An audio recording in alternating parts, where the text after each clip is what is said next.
We welcome you to Houston, Texas. A windy Wednesday night at SaberCats Stadium as we start match week 24 in MLS Next Pro.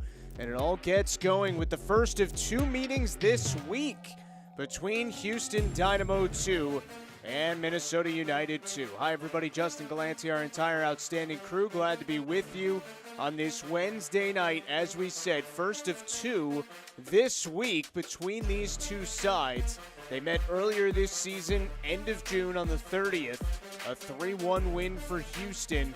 And tonight they'll meet for the second time, and then Sunday they will play once again. As we look at the Western Conference table, bit of a difficult season for Minnesota. Just 19 points, which puts them in 14th, the final spot in the Western Conference. But if Houston can put together a good stretch between now and the end of the regular season, they certainly have an opportunity to get above the playoff line. You can see a game in hand on Kansas City and Portland right now. So 3 points tonight, and they could jump to 9th and be just 3 points out of 8th. Starting 11s tonight, Kenny Bundy with a 4-3-3 formation for Dynamo Dos, and it's a dangerous group up top with Usman Silla and Gabriel Segal, who start with the young, exciting player in Mateo Di Morelli. Valverde, Rodriguez, Bell in the midfield. First start for Jamani Bell. And then it's Kieran Sargent, Jefferson, Medina Obando, Femi Awodesu, and Isaac Makatuya in front of Xavier Valdez. On the Minnesota side, it is head coach Jeremy Hull's first season, 3-5-2 formation. Adebayo, Smith, and Randall up top, two of the fastest players you will see in this league. Ferris, Nyman, Martinez, O'Driscoll, and Ibsez, your midfielders. McRob, Fisher mowing the back three. And Kaiserun in goal, the 16-year-old who makes his third start of the season.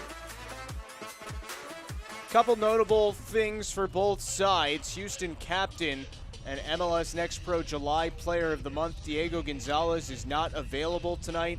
He took a red card late in their last match against North Texas, so he is suspended tonight and not available for Houston.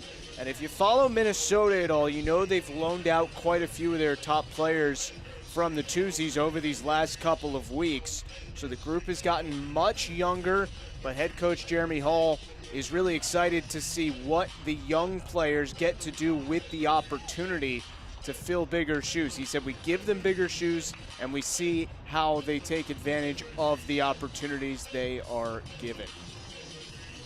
Minnesota in the road blue. It's the home orange for Houston. Head referee is Abdu Njai tonight, assisted by Christian Lara and Miles Crumley.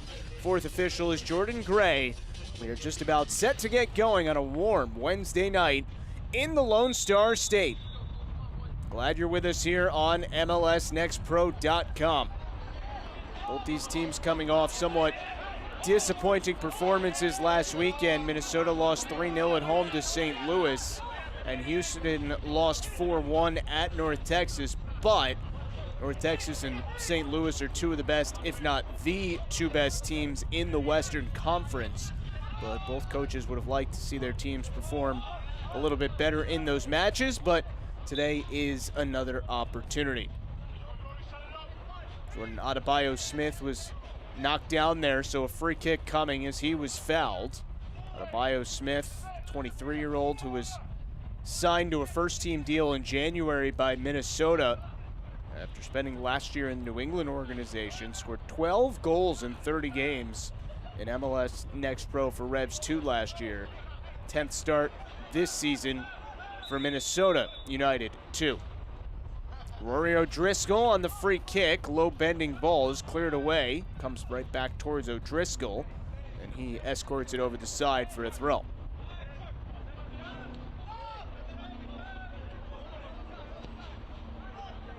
Couple other notes for Minnesota. Another one of their top players, Kadro Manchin, unfortunately fractured his right collarbone in the match against St. Louis last weekend. And it's been announced actually today that he is going to miss the rest of this season. And on the good news side of things, Darius Randall, who is in the starting 11 tonight for the 14th time this season, young 16-year-old, was signed to an MLS Next Pro contract. That was announced earlier today, so the Minnesota Academy product on a Next Pro deal through the end of 2026.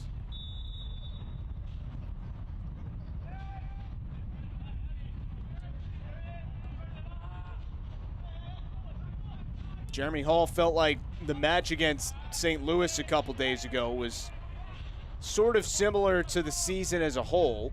A lot of matches like it where they were right in it for quite a while. It was scoreless at halftime, and then St. Louis scored 3 goals in the second half and won the match 3-0. He said so many times this season for 60, 70 minutes we've been either the better team or right in a match, and then we kind of let ourselves down for a brief period of time and then don't necessarily respond well to the adverse moments. And that's what he'd like to see out of his team today and the rest of the season. Continue to play hard when things get tough. Kieran Sargent crosses one in, and this will go off for a corner for Minnesota as it was last touched by Finn McRobb.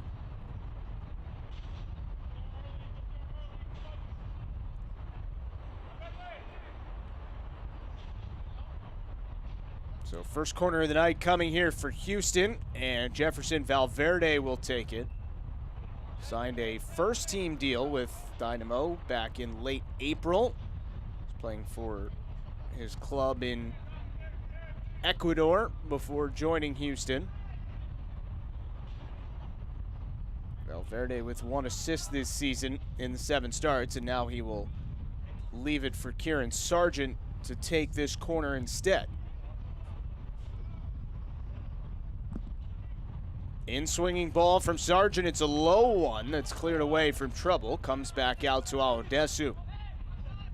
This Houston group does have the services tonight of Gabriel Segal, who has 6 goals in the 7 games he's appeared in this year, which leads the team. But Gonzalez, again, out tonight with that red card suspension. He is #1 in MLS Next Pro in assists with 9. So it'll be interesting to see how Houston operates without their leader. Xavier Valdez making his 13th start of the season in goal. Just back from his stint at the Paris Olympics with the Dominican Republic, where he played for them. Homegrown player for Houston, who has been a mainstay in goal over the last 3 years for Dynamo Dos.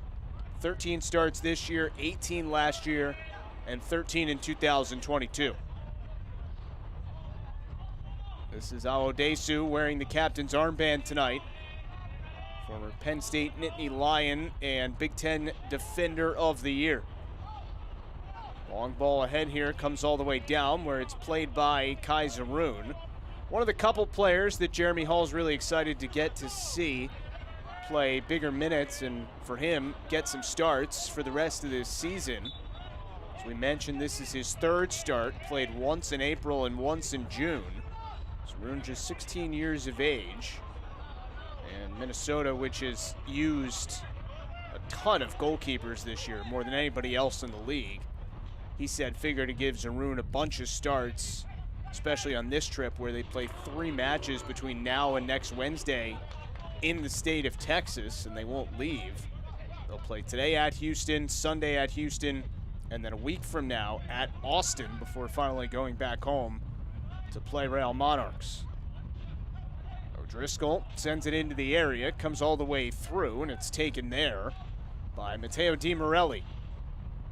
15-year-old who was the MLS Next Pro Rising Star of Match Week 15. Usman Silla thought he was fouled there. Instead, it starts something back the other way for Minnesota. Shot, Randall just wide. Good chance in transition there for Darius Randall. And the first shot of the night goes to the visitors. This was the start of the build. Houston thought they would get a whistle from Abdou Njai. They did not. And Randall working against Awodesu here. Put a pretty good shot on just outside the post. As we said, Randall signed to an MLS Next Pro contract earlier today. He was an MLS Next All-Star game selection. And Jeremy Hall said that when Darius came back from that game, he was a totally different person and player. He wasn't sure if it was just getting to be around so many of the best players in the country in his age group, or some of the coaching that he got throughout that week, but felt like it did wonders for him to spend that time in Columbus about a month ago.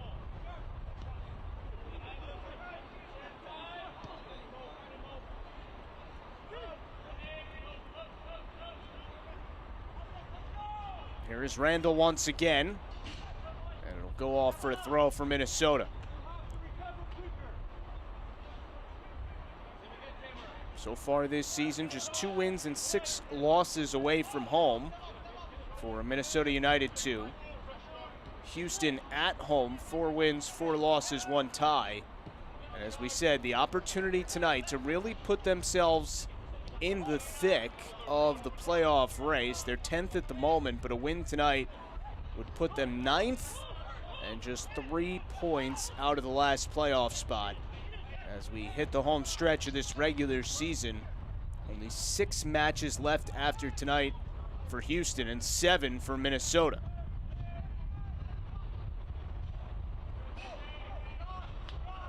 For Dynamo Dose and Kenny Bundy, it's been a little bit of an up and down season. Lost their first 4 matches, unbeaten in the next 4, winless in the next 5, unbeaten in the next 5, and now winless in their last 3. So hoping they can start a good stretch again here tonight. Minnesota's kind of premier portion of the season was mid to late May when they won 3 in a row against Ventura County, Tacoma, and Colorado, but unfortunately, Jeremy Hall's group has only won once since then. Jeremy Hall, of course, the longtime MLS veteran, had been an assistant on this staff each of the last couple seasons, and now in his first year as the head coach. Seagal was able to intercept that pass, and it'll go off for a throw now for Houston, as Moses Nyman knocked it over the side. 20-year-old first-teamer playing with Minnesota tonight. Nyman making his 8th start of the season with the second team.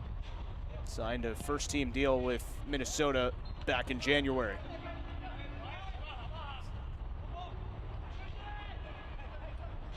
Shot from well outside the 18, whistles just high. Good chance there for Houston. Able to win the ball quickly here.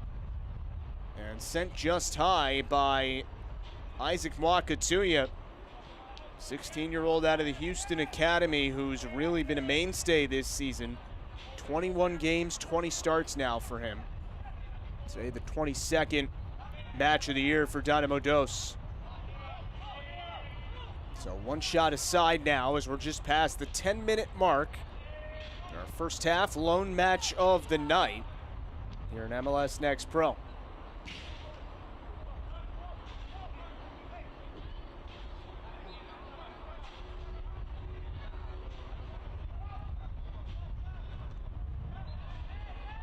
Foul here goes against Minnesota, it seemed, but a very quick restart. Usman Silla, and it's off the crossbar. Rebound loose in front. Can Houston make anything of it? Seagal was offside, so the whistle comes. And Minnesota was trying to make the argument that the flag was up earlier.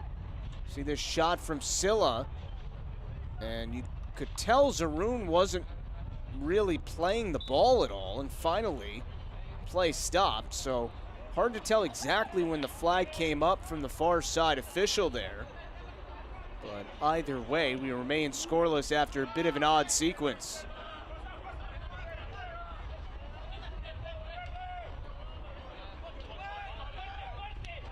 Adebayo Smith tripped up and fouled, and down to his feet.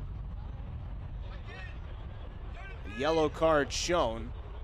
See again this shot from Silla. It comes straight down and could have actually been in the goal across the line, but it seems, as we can't see it in the shot there, but it seems that the play was already offside based on the reaction of Zaroon and some of the Minnesota players.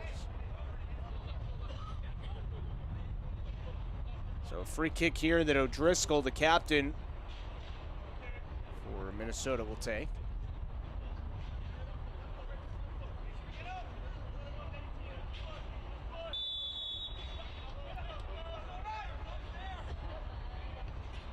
A yellow card caution has been issued by the referee to Dynamo, number 14, in the minute 12. It was Jefferson Medina who was shown the yellow there. First booking in the match from Abdu Njai. Had to really take that foul to avoid Adebayo Smith running away from him. Now it's Darius Randall. Randall gets to his right foot, finds a little room for a cross, and that was well done to keep the ball in play and clearing away. So Houston well handled on the back line there, and they try and start back in transition the other way. Segal couldn't get to it though, as Britton Fisher was able to play it away from him.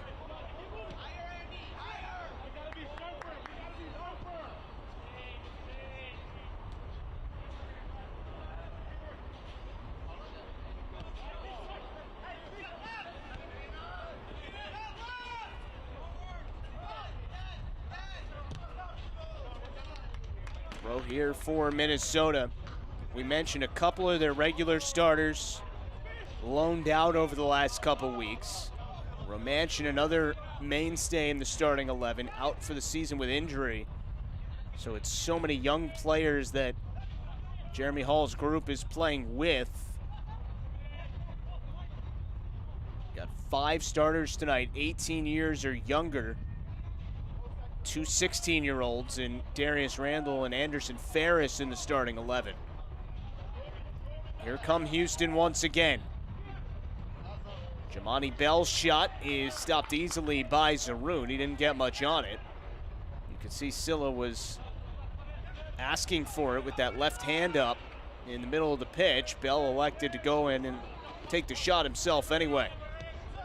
Jamani Bell making his first start, 5th appearance of the season for Dynamo Dos.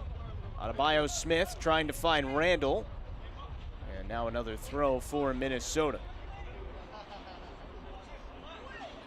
Adebayo Smith and Randall, both players that Jeremy Hall pointed out as having some really exceptional qualities to their game. Just wants to see them show those qualities more because he knows it's in there for both of them. For Adebayo Smith, he said he might be the fastest player in this league and Major League Soccer as well. But he just doesn't show it enough. Trying to encourage him every day to put that on display. Rory O'Driscoll for Darius Randall once again as we hit the quarter-hour mark.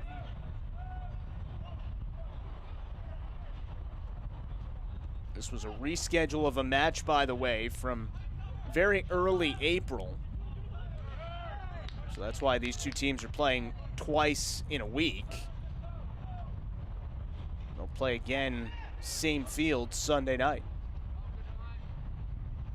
Start of the season is always a little tough for Minnesota. The field they play on, they put a dome on it in the winter because of the elements, and it's not playable on until really the beginning of May. So from year to year, the first 4 or 5 matches for Minnesota United 2 are always all on the road, so that's always a tough way to start the season. Usman Silla showing his speed and finally poked away from him by Britton Fisher.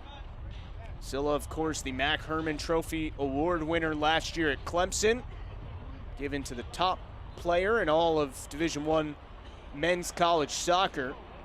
And he helped the Tigers on their way to a national championship. He was named the NCAA Tournament Most Valuable Player. A dream season for Silla, who was then taken in the second round of the MLS Super Draft by Houston. Fisher sends this away from trouble. Stopped at midfield, though, by Awodesu. Comes bounding back in for Zaroon.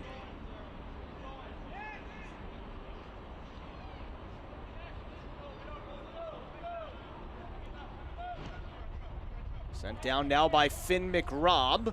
Trying to send Randall on the run forward. Randall battling for the ball and does win it from Medina. Trying to get that through to Adebayo Smith. Comes back for Randall, and he didn't get much on the shot. And Valdez watches it off for a goal kick. Pretty good build there for Minnesota, who's played a good 17 minutes to start the night. See the talent on display from Darius Randall. Off this deflection, tried the half volley. Just couldn't quite get it on target. So neither goalkeeper forced to make a save yet. Both these sides played fairly solid in the first half in their last match, and then both conceded 3 times in the second half.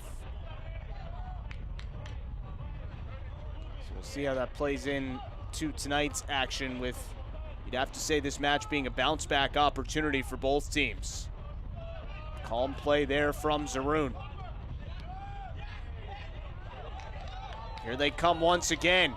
Darius Randall, flag is up. He is offside. So Randall couldn't quite hold his run long enough. And 18 minutes in, we'll have a restart for Houston. You know, the first time these two met this year, on June 30th, it was a very offensive match, specifically on the Houston side. 36 shots in that match, and they won it 3-1. Goals in the 10th, 51st, and 83rd minute. And Minnesota's goal was in the 68th minute of that match.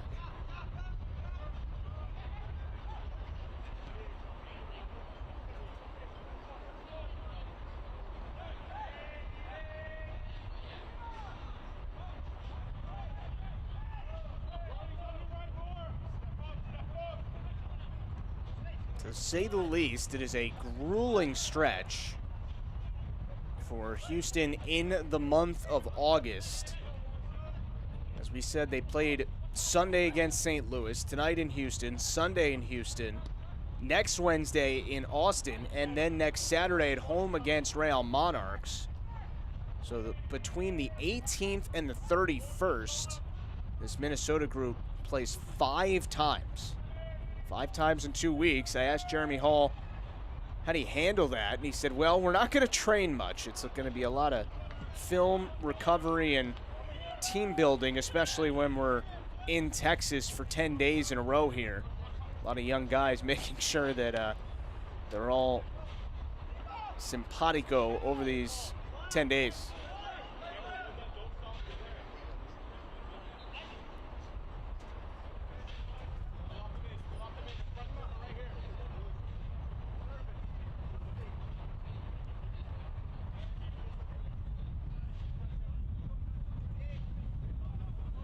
Sargent taking this throw for Houston.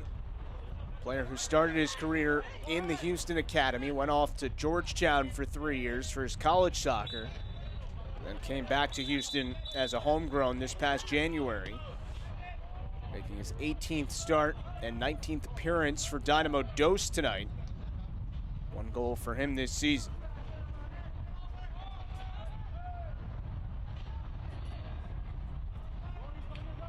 Past the 20-minute mark here at SaberCats Stadium in Houston.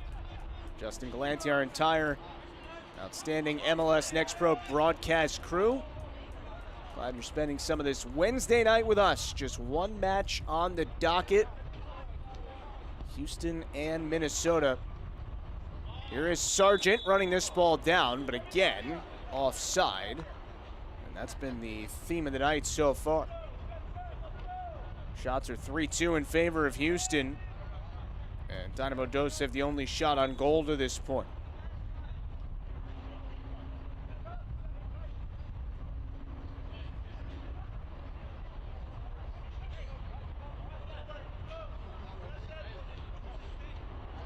For Jeremy Hall, the rest of this season, a real opportunity for a lot of his young players that he said we didn't really forecast being in the mix with this group this year, but circumstances have dictated that not only are they playing with us now, but they're playing significant roles.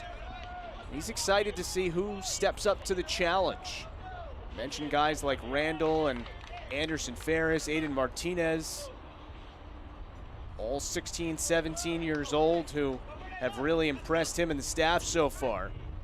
And he's excited to see those guys continue to develop the rest of the year and see who else steps up as the stage gets bigger for them.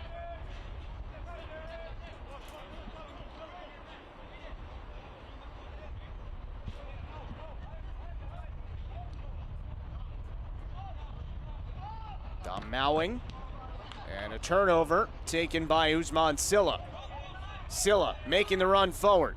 Goes out to Segal, puts it on target. Zaroon leaves a rebound there, but it's cleared away. Second save for Kai Zaroon, and a throw for Houston forthcoming. Tough angle for Segal to shoot from here, and Zaroon nearly left a juicy chance for Silla. But fortunately for him, Dom Mowing was waiting there to clear that ball away.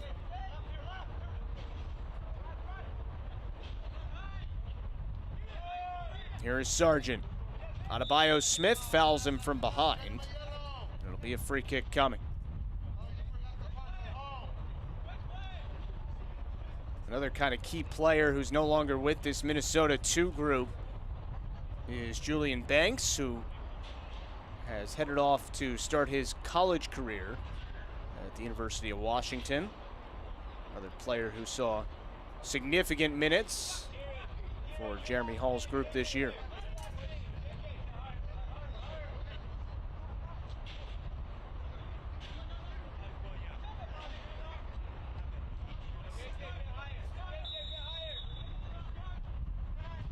So it's Jefferson Valverde here, sends it in and handled easily by Kai Zaroon. No problem for the young keeper.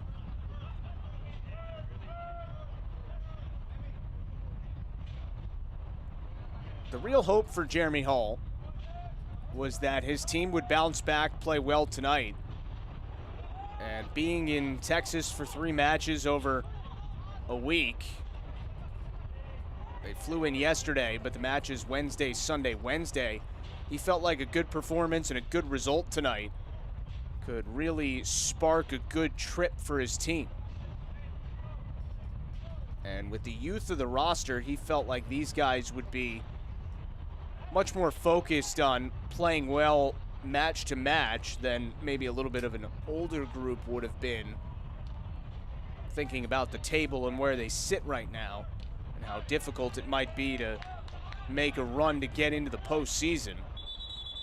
But he felt like with a group like this, so many guys getting their first chances at this level, he was excited to see what came of the rest of the regular season.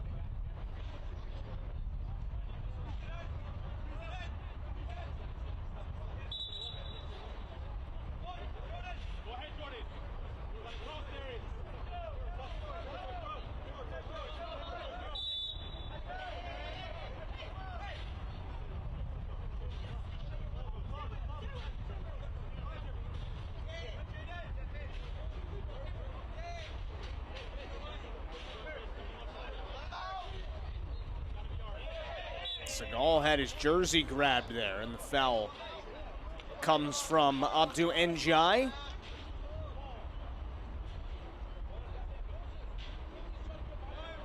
Now a free kick for Houston. Not too many great chances so far. Seems like both sides still feeling each other out. Over 25 minutes in here tonight, as we said, and like it always is in Texas in the summer, it is a warm evening in Houston, but the fact that it's 92 degrees is somewhat negated by the fact that it's quite windy. You can see it on the flags when they come into your picture. So a pretty good night for the action. Jeremy Hall was a little concerned about how his team would handle the heat. Felt like that would be an advantage for Houston, especially with a team like Minnesota used to an environment that is not nearly this hot. Darius Randall tries to switch the field and finds Tamir Ibses on the run, trying to get it ahead. Is that a foul on Valdez? You bet it is. And it's a point to the spot, and a big chance coming early for Minnesota. O'Driscoll made the run. Ip says with a perfect ball. Valdez decided to be aggressive. And he sends a man to the spot here for Minnesota. And it will be the captain, Rory O'Driscoll. 3 goals for him this season.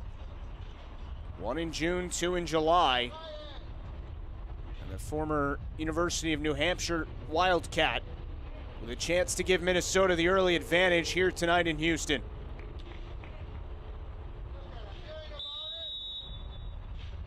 O'Driscoll against Valdez. Rory O'Driscoll. 1-0 for Minnesota. 4th goal this season as the Minnesota captain converts on the PK. And it's a road start that Minnesota could have only dreamed of.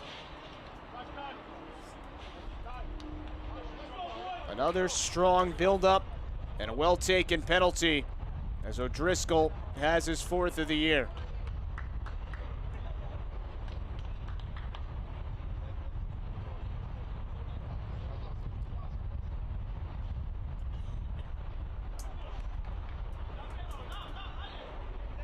Rory O'Driscoll, Minnesota native.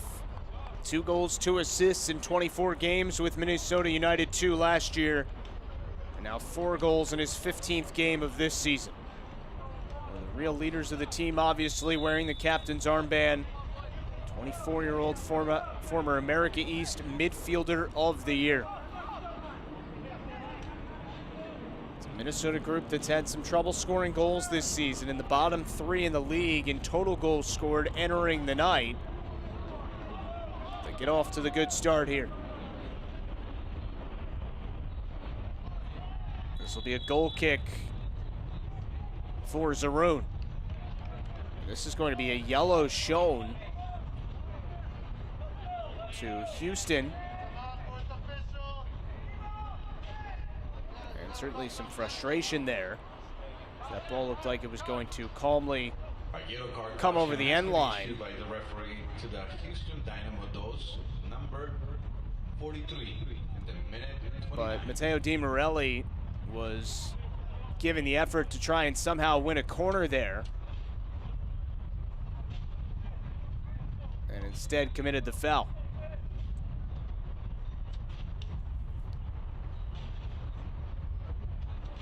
They do say the ball went over the end line, though, so it'll be a goal kick. There was a little confusion there on where the restart would come from. Fans, your attention, please. The referee has indicated that a hydration break will commence.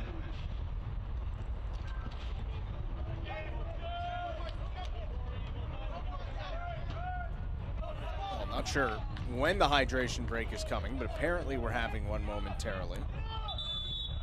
And here is the hydration break. I guess we just needed to wait for the goal kick. And now on this warm night, the teams will head off to the sideline just past the half-hour mark and get hydrated. Well, if you're asking how we got here, let's take a look. Just a couple minutes ago, this was the build-up from Minnesota. Rory O'Driscoll made the run into the box. Xavier Valdez came out aggressively to try and challenge the ball. Instead commits the foul. And O'Driscoll goes right down Main Street and beats Valdez to give Minnesota the 1-0 lead. That was in the 28th minute. And now we get to our hydration break in the 31st minute. Houston trying to storm into the playoff conversation, something they really were not a part of for the first half of the season, but a really good month of July got them into the picture, and they now sit in 10th in the West, but they have a game in hand on 9th place Kansas City and 8th place Portland. So a win tonight would put them at 29 points in 22 matches, same number of games played as Portland and Kansas City it would be. So they would be in a decent spot to challenge for the playoffs these last couple weeks of the season, but right now they find themselves chasing a goal at home in the later stages of the first half. These hydro breaks obviously not only provide the obvious, a chance to get rehydrated on a warm night, but also give both staffs the opportunity to talk with the entirety of their team on the field, kind of assess what's gone on so far, and make some adjustments before halftime. It's not infrequent that you'll see goals scored pretty quickly out of these hydration breaks.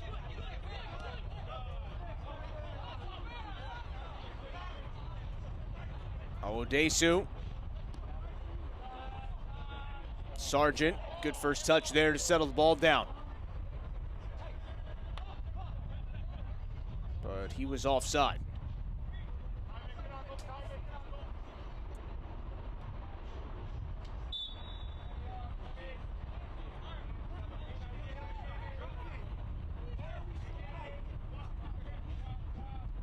Britton Fisher sends this one away. Usman Silla. Kieran Sargent with a little bit of speed. Segal making the run. Pass was behind him. Minnesota trying to clear it, but it comes for Silla, and it was blocked by Finn McRobb.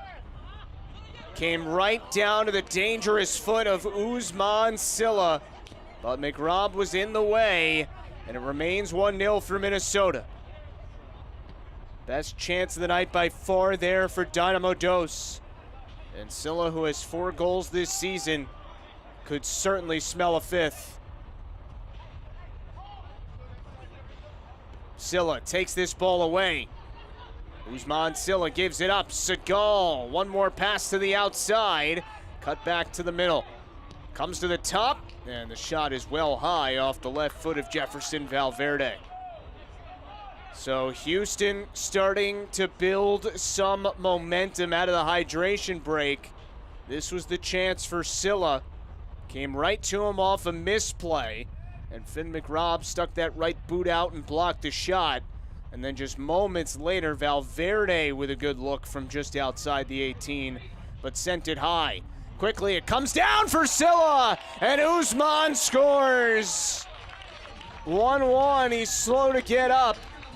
But Silla does have that 5th goal of the season now in the 35th minute. There'll be a yellow card on this too.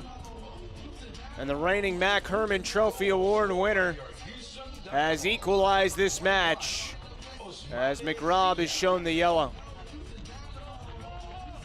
What did we say? Goals are often scored pretty quickly out of hydration breaks.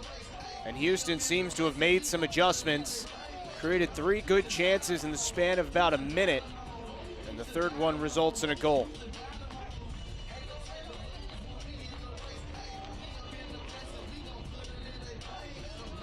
It was actually Britton Fisher, I should say, who was shown the yellow. But Silla has the goal in the 35th minute, not even 8 minutes after O'Driscoll put Minnesota ahead. And we have a 1-1 score with just 10 minutes in stoppage time remaining in the first half. For Minnesota United FC at the minute 35. So now does Minnesota respond well the way Houston did after conceding? The biggest thing that Jeremy Hall said in our call this week was we just have not played well in hard moments this season.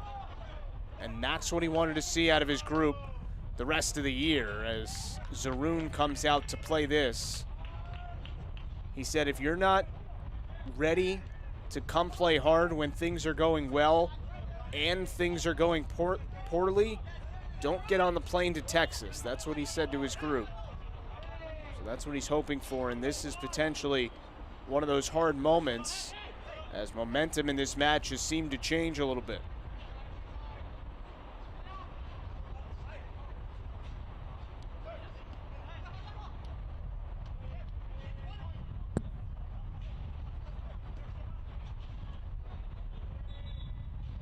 Foul here against Minnesota. And Andrew Ferris, who is making his second consecutive start. Second total start as well in his career with Minnesota too. 16-year-old that Jeremy Hall said was just so good in training. And he felt like he earned the starting role, especially with some of the personnel that's no longer with the group. Loves the way he plays with just no fear at all. He's one of the guys that the coaching staff is really excited to see how they play the rest of this year with a bigger workload. He said this is a platform for our young players to come and take over this situation over the last couple months of the year.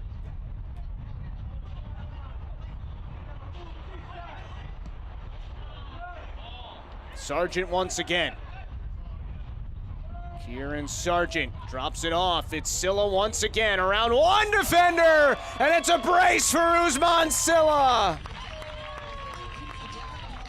That man is so special with the ball, and he scores for the second time in less than 3 minutes. And it's 2-1 for Dynamo Dos. Goal scored by number 21 for your Houston Dynamo Dos, Osman Silla. Look at Silla. Quick move to the left. Shot back with the right. And he's able to keep it inside the far post. And he now has goals in the 35th and 38th minutes. 6 on the season now for Silla. Ties Segal for the team lead. And it's his second brace of his first professional season. The other was on June 7th against Sporting Kansas City 2. And my, has this match changed quickly. 2-1 for Houston now. 39 minutes gone. And a foul here against Jefferson Valverde. Shots are now 7-3 in favor of Houston. 3 shots on goal for Dynamo Dos, 1 for Minnesota. There's Adebayo Smith. Comes back now for Ipses. Moses Nyman.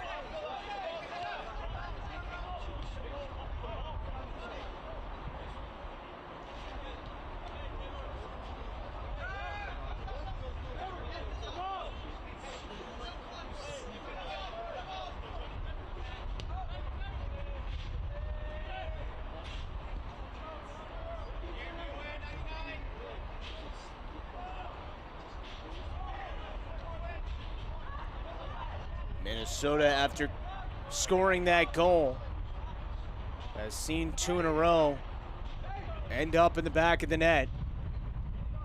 And now with 5 minutes in stoppage time to go in the first half, we'll see if Jeremy Hall's team can settle things down a little bit. Adebayo Smith, you can see his speed, even when it's just in a short burst. Gets this one ahead. O'Driscoll back to the middle, and what a chance that was for Randall. But a good recovery to break up the play there by Isaac Mwakatuya for Houston. It'll be a goal kick for Valdez. Beautiful build-up here for the visitors. Adebayo Smith for O'Driscoll.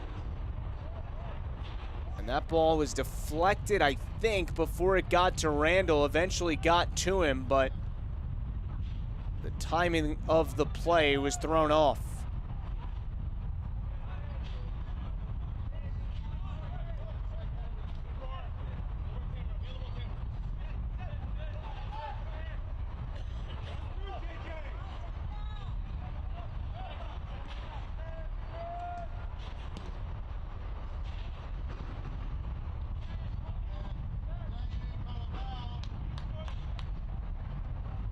Xavier Valdez, 1 shutout for him this season. Came back on May 22nd against St. Louis. That was probably the premier win of the season for Dynamo Dos, when they beat City 2-0 at home. Also have a win against North Texas 4-0, so you could argue that's the best win of the year. But not many teams have victories against the top 2 teams in the Western Conference. Houston can stake that claim.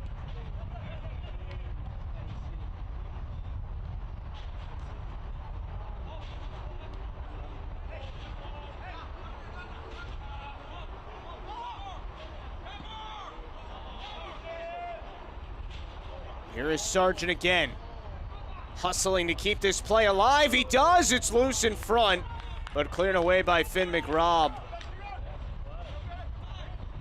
You'll love to see the all-out effort from Kieran Sargent. That looked destined to just be a goal kick, and instead he created nearly a huge chance. Instead, just a throw for Houston.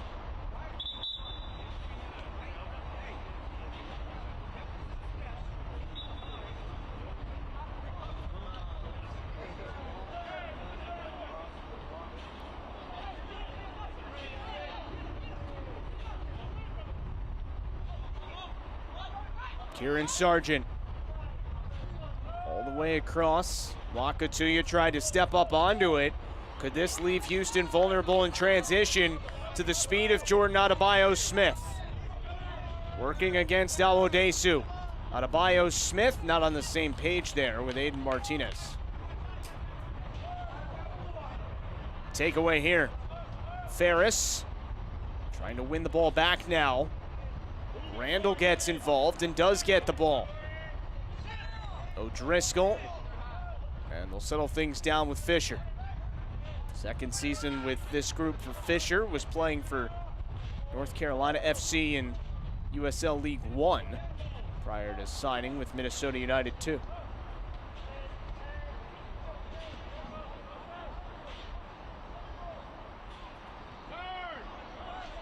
Moses Nyman.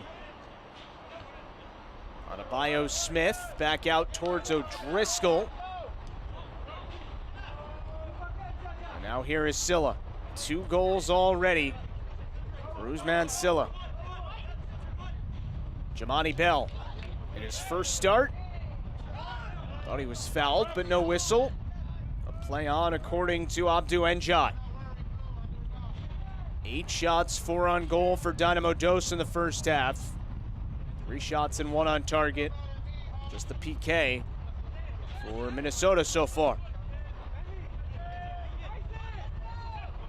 Ib says.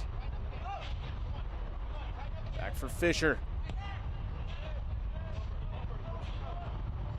Usually those hydro breaks result in about 3 minutes of added time. So we'll see if that's the indication from the 4th official momentarily. Jamani Bell on the move. Gabriel Segal able to keep this in play. Segal, the former member of the New York City organization, acquired in a trade in February. Sargent for Segal, whips and shoots. It was blocked. Sargent trying to win it back now. It's actually going to be 5 minutes of stoppage time here in the first half.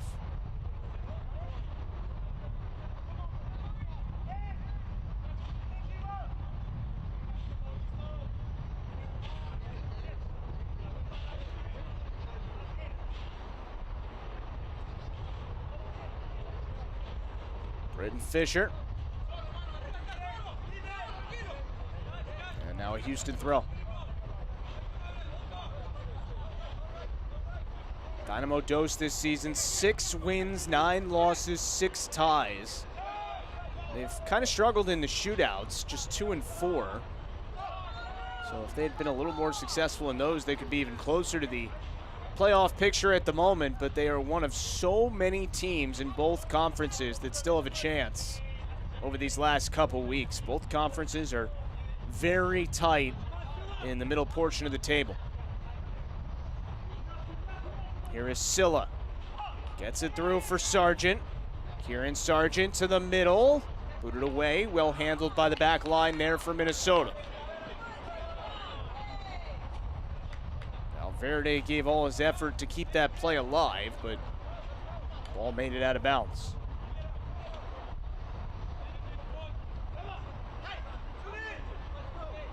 Rory O'Driscoll on a PK in the 28th minute that got Minnesota on the board. Houston with goals from Silla in the 35th and the 38th. Adebayo Smith drops it back, and this just bends wide from Rory O'Driscoll. Even when that ball took its bounce, it looked like it was on line to go in. And it looked like it just took such a hard left turn once it hit the turf. And O'Driscoll couldn't believe it. He was thinking about matching Silla with his own 2-goal performance in the first half. Instead, a goal kick for Xavier Valdez. What an entertaining up and down affair this has been.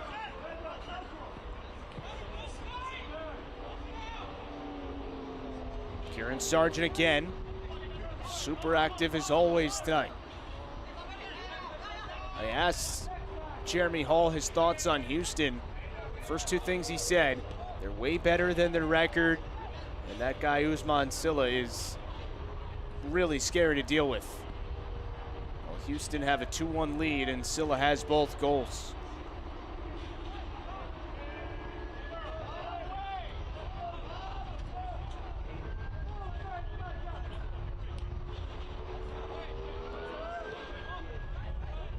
More than 3 minutes of first half stoppage time are gone. Odesu ahead for Segal.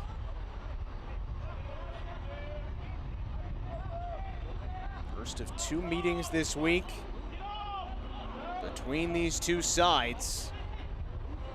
Obviously an extreme rarity. It'll be really fascinating to see how it plays out. Kieran Sargent again.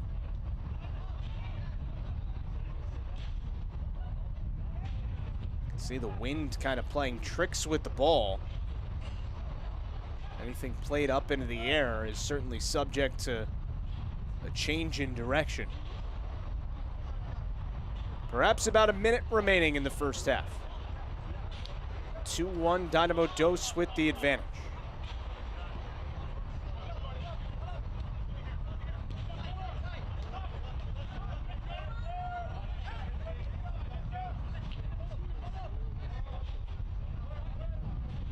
This is Sebastian Rodriguez getting it ahead. Giovanni Bell for Silla. And he is fouled. Free kick coming. Good sportsmanship there from O'Driscoll, who quickly apologized and helped Silla back up.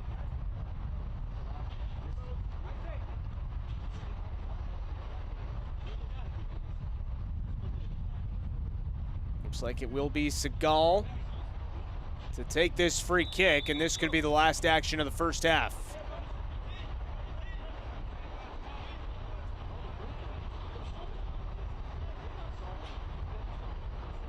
Segal, bouncing ball is stopped by Zaroon. And there's the halftime whistle. So an entertaining first half here in Houston. This was the final chance. Zaroon makes his 3rd save, but 2 got past him, both courtesy of Usman Silla. And it's a 2-1 lead for Dynamo Dos at halftime. Coming up, Michelle Montaigne sits down with U.S. Soccer Hall of Famer Kobe Jones. But first, we'll take a quick timeout. Listen up, all eyes on me, I'll show you who you wanna be. Hey. Yeah, yeah, hey. Oh, wow, wow, wow. It's going down, down. You don't want to miss that. It's the new sound. It's the new sound. It's the new sound. Toda mi gente lo siente, toda mi gente lo siente, toda mi gente lo siente, y toda mi gente lo siente, toda mi gente caliente, toda mi gente lo siente.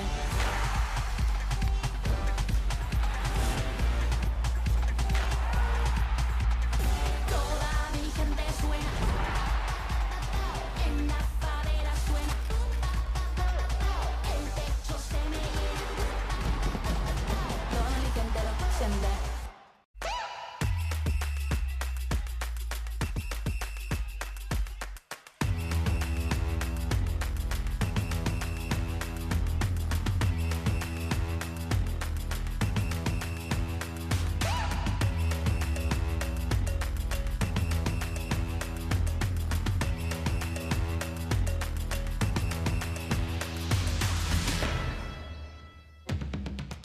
Back here at halftime in Houston, it is a 2-1 advantage for Dynamo Dos over MNUFC2. Justin Galanti, our entire crew with you. Michelle Montaigne earlier this week got a chance to visit with an important piece of our soccer history with none other than Kobe Jones.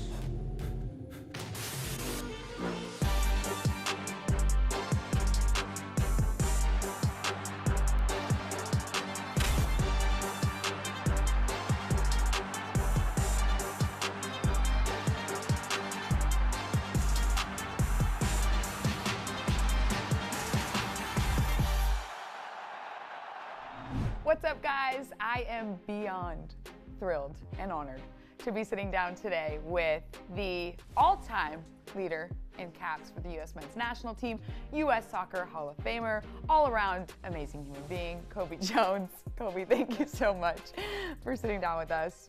Yeah, thanks for having me. I appreciate it. Here, actually close to-ish, your hometown. We're going to start by reminding everyone, grew up here, played high school at Thousand Oaks, have really been an integral part of bringing soccer to your hometown of Ventura County.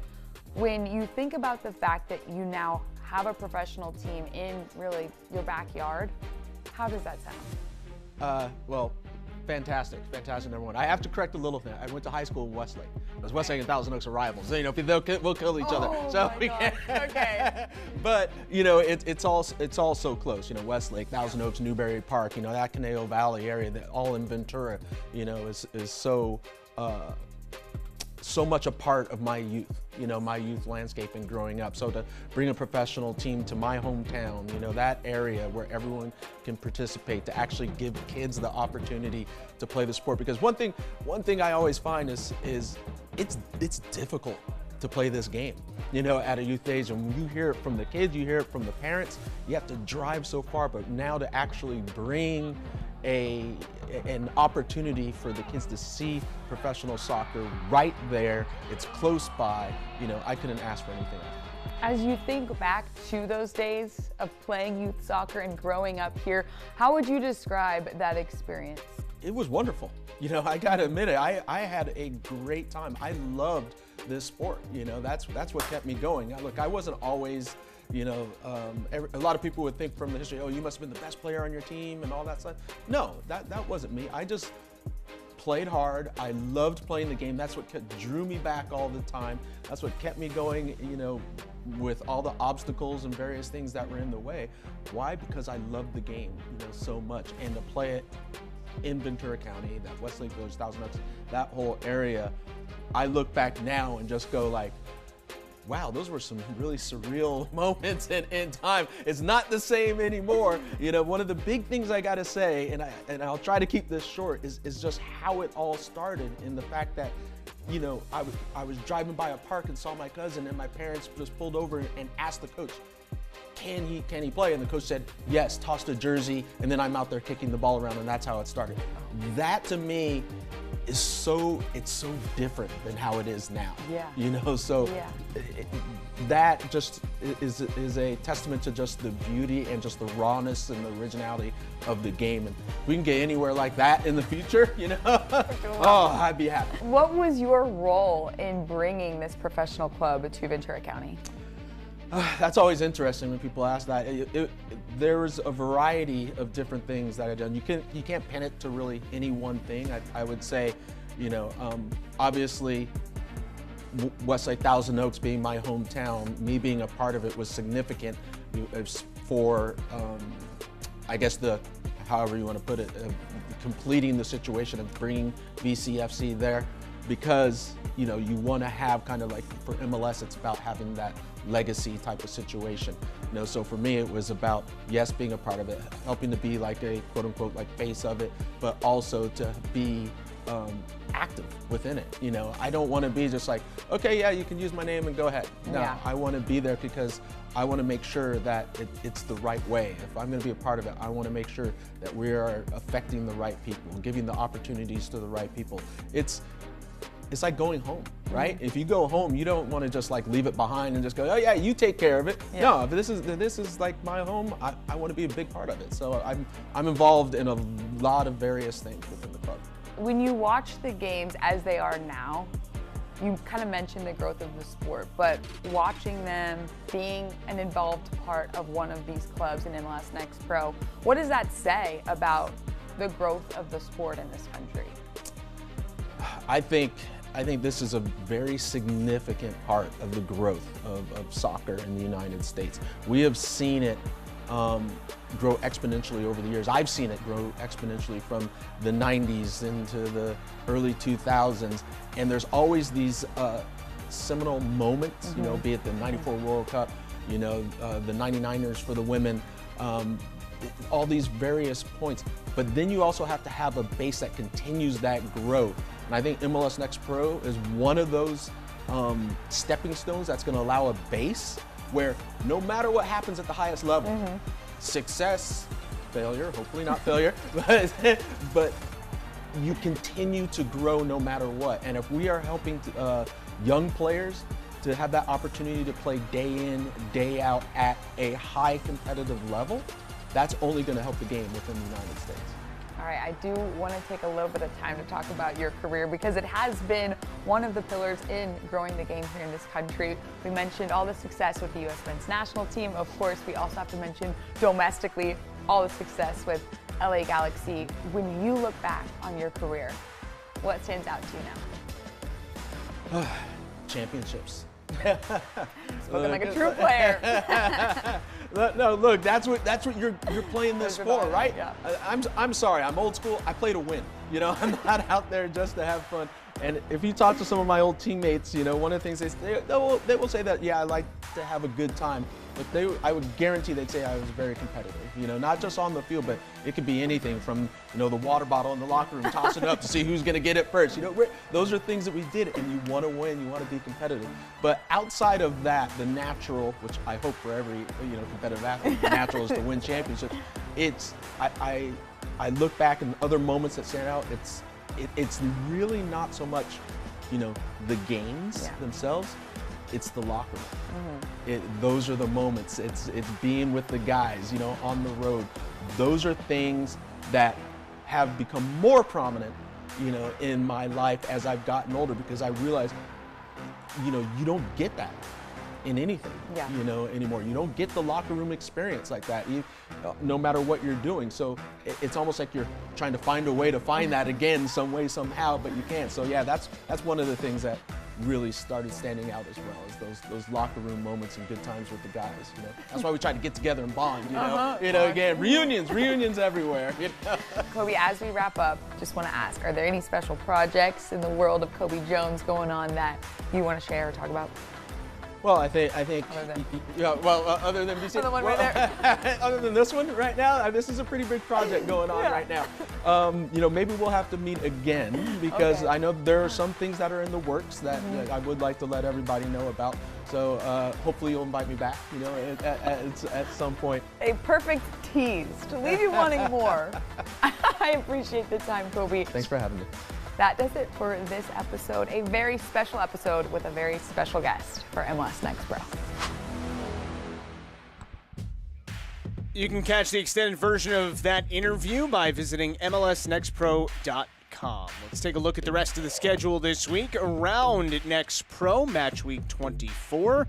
3 matches Friday night, 2 in the Eastern Conference, and then the 1 out west, Colorado and Austin. Saturday, your eyes will be focused on Carolina Core and New England Revolution, and then a full 7-match Sunday, starting with Toronto and Huntsville City in the afternoon, and then all those options at night. And as always, you can watch on MLSNextPro.com or MLS Season Pass on Apple TV. We'll be right back from Houston. Toda mi gente lo siente. Toda mi gente lo siente. Toda mi gente lo siente. Toda mi gente lo siente. Toda mi gente caliente. Toda mi gente lo siente.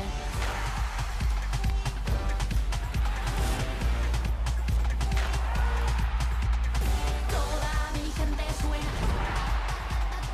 En la favela suena. El techo se me llena. Toda mi gente lo siente.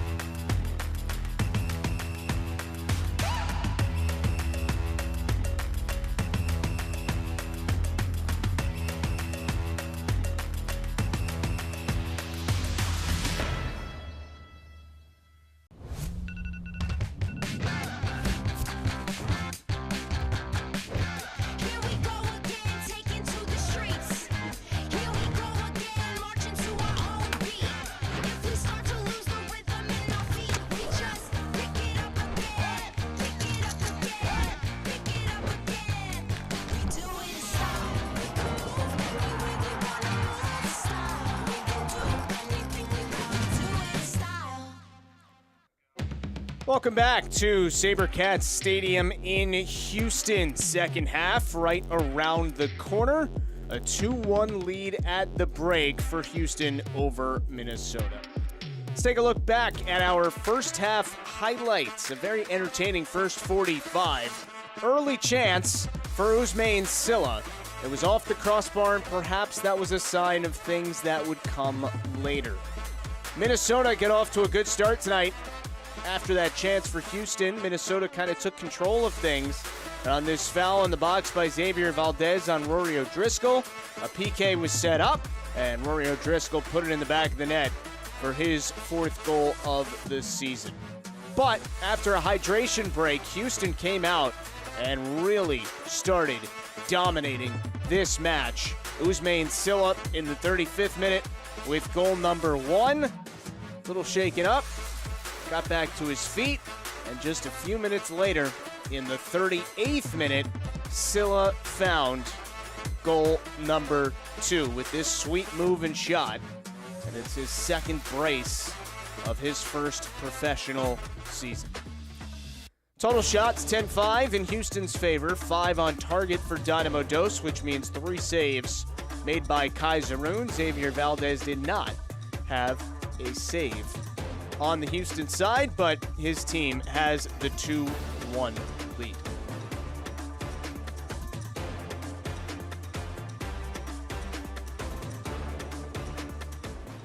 If you missed the first half, this is a crucial match for Houston. Right now they have a game in hand, which is tonight's game, on the 2 teams ahead of them in the Western Conference table, if you're talking about that last playoff spot. And if Houston can win tonight, they'll jump from 10th to 9th and be just 3 points behind Portland for the last spot in the Western Conference playoffs, with 6 matches remaining after this one. Minnesota right now at the bottom of the Western Conference. The rest of this regular season is really about getting some young guys opportunities, with some of the top players loaned out over the last couple weeks. And with guys like Anderson Ferris, Darius Randall, Aiden Martinez, and the goalkeeper Kaiserun all starting tonight, that's a lot of what you'll see, the young talent on display for Minnesota over the final couple weeks. Remember, this is the first out of 2 matches this week between these 2 sides. They'll play again on Sunday night. So the first half out of the 2-match week has gone to Houston, but still plenty of time obviously remaining this evening. Remember, it is a 3-match Texas stretch for Minnesota. Houston tonight, Houston Sunday, and then at defending MLS Next Pro Cup champion Austin next Wednesday.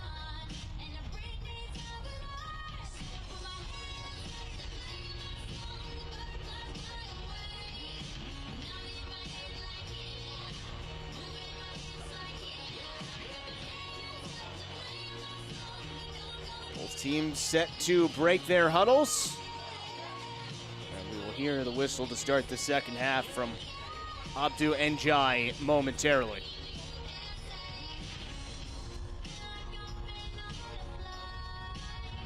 O'Driscoll with a goal, Sylla with a brace, and that's where we sit as half number 2 is about to get going.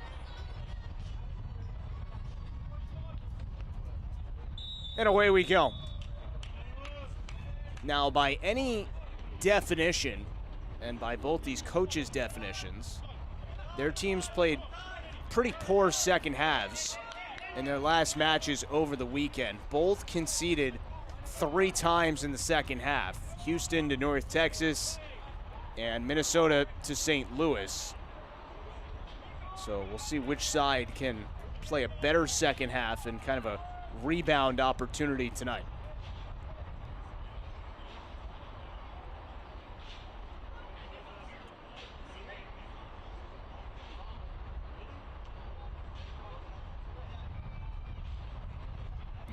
Xavier Valdez here for Houston. No subs on either side at halftime. So same 11 on the pitch for both head coaches. Kenny Bundy for Houston and Jeremy Hall for Minnesota.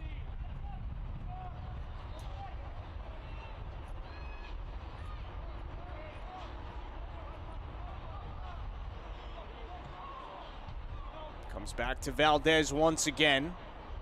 Wind continues to whip around here at SaberCats Stadium tonight. And even with the warm temperatures, doesn't quite feel like blistering heat as we're used to in the Texas summers. O'Driscoll fouled by Sebastian Rodriguez, and a free kick coming for Minnesota.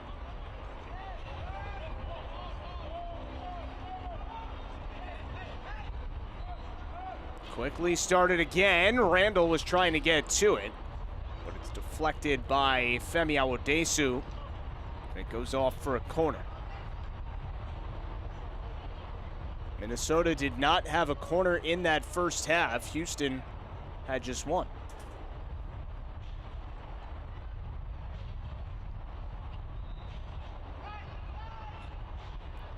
Anderson Ferris will take this for Minnesota. Really first look at a set piece tonight for the visitors. Sargent got a foot to that one. It will be a second consecutive corner. That one looked like it might have been ticketed for actually the side of the net, but Sargent with the safe play and another chance for Ferris. We'll see if he can do more with this service. 16-year-old making his second career start tonight. 6th appearance overall. Higher ball this time comes through. McRobb tried to get it down with that right boot high, but it came all the way across untouched where Adebayo Smith was the first to it. Bit of a mishit ball there and nearly created an issue for Moses Nyman. He sends it back for the keeper, Zaroon.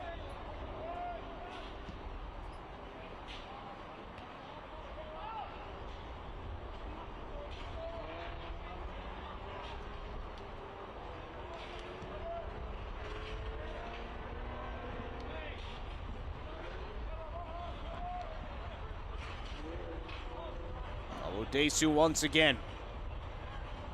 22 games, 22 starts for Awodesu this season. One of the few players in this league that has started every single match for his team. And tonight he becomes now the only Houston player who has done so. Diego Gonzalez had started every match prior to tonight, but again out with red card suspension. Here is Matteo Di Morelli, had it poked away from him. Trying to keep the play alive, though. Segal making the run. Segal with 2 on him, earns the corner. First of the half, second of the night for Dynamo Dos.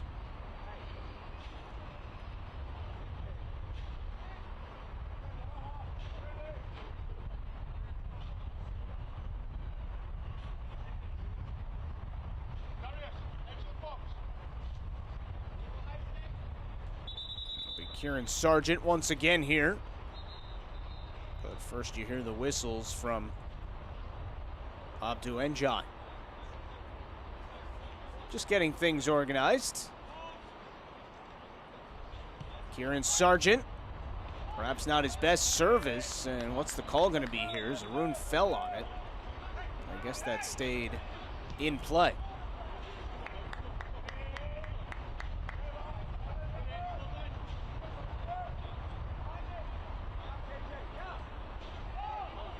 Zaroon making his 3rd start of the season for Minnesota.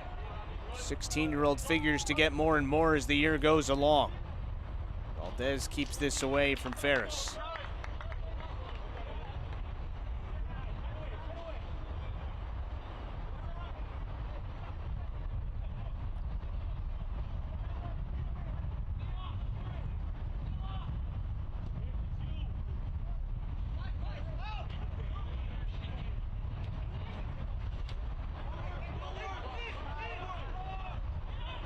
This is Aiden Martinez. Martinez trying to get it back to it. Odesu took a lot of contact there, and he was, in fact, fouled.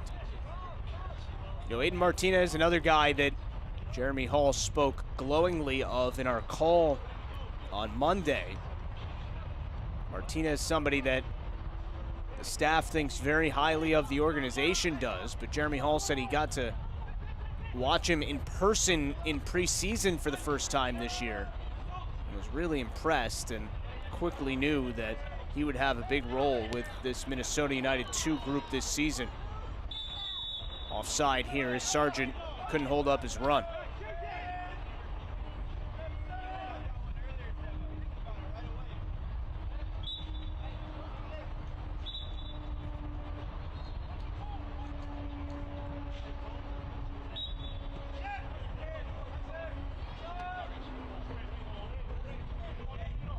Here's Randall once again. Signed that MLS Next Pro contract earlier today through the end of next season. Another player that seems to be a big part of the future in Minnesota.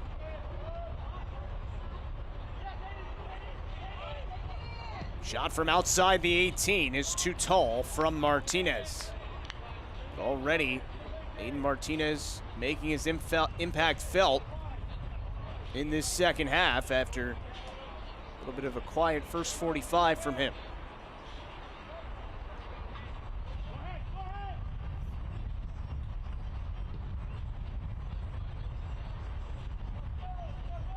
If you look at the West right now, North Texas clearly the top team, 6 points clear of St. Louis,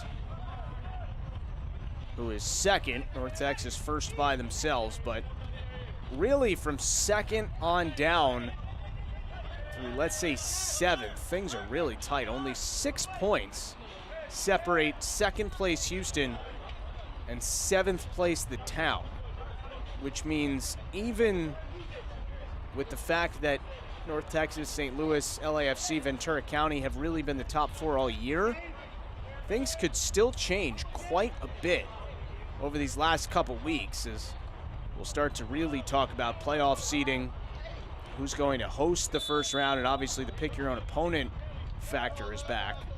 So who's going to do the picking and who will they be picking from? There are going to be some absolute battles towards the end of this regular season.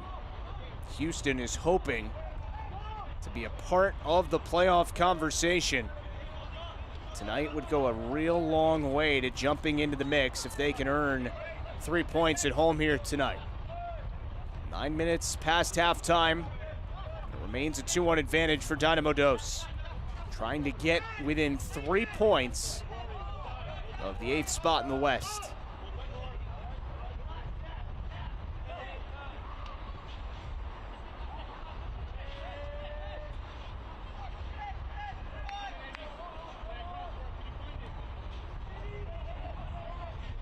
Aiden Martinez gets one ahead out of Bio-Smith. Back for Martinez. The shot was blocked.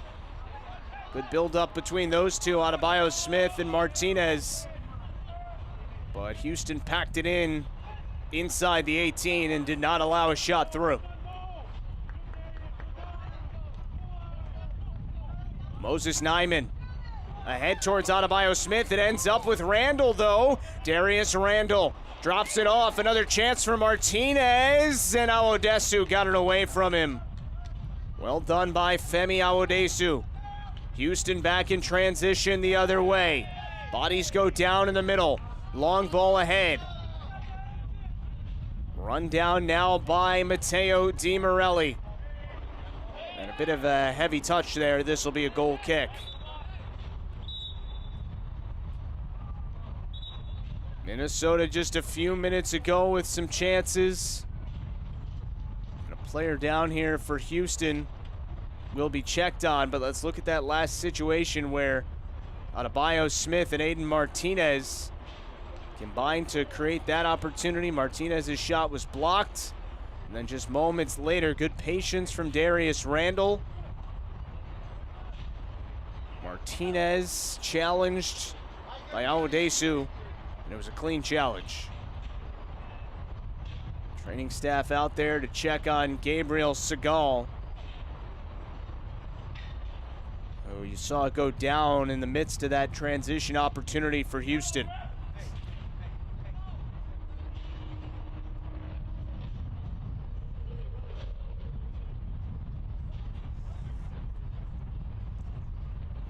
Segal, the former Stanford Cardinal, was acquired in a trade with New York City FC in February of this last year. Making his 8th start tonight with Dynamo Dos, 6 goals so far this season. Had consecutive multi-goal performances against North Texas on July 21st and then LAFC on July 28th. So 4 goals in the course of 2 matches. Pretty darn good for the 23-year-old.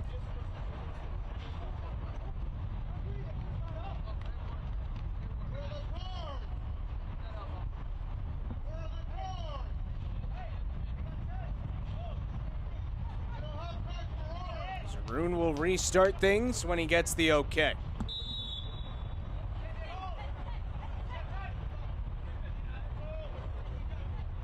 Finn McRobb walks it forward. Looks like Segal's going to head right back on when he's allowed. It's great to see.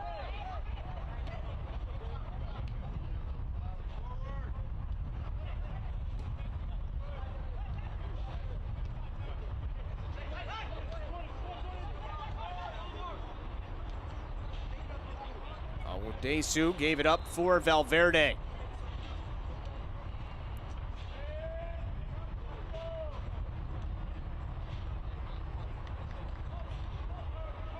Main Silas certainly has been the star tonight. Goals in the 35th and 38th minutes. And even with so much time left, tonight has been another example of what Jeremy Hall said a lot of the matches this season have been like for Minnesota. They're good, certainly not being outplayed for the overwhelming majority of the night. Just kind of a lapse for a couple minutes and they find themselves behind. Sargent, Segal! Right back on the pitch, and it's goal number 3 for Dynamo Dos. 7th goal in the 8th appearance of the season for Segal.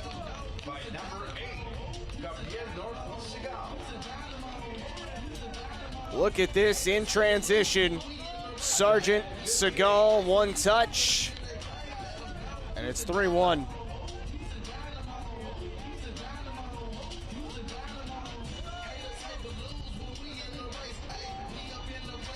Goal officially comes in the 59th minute. And Segal continues his dynamic run of play in MLS Next Pro. Nearly averaging a goal per match. And now some breathing room for Houston at home.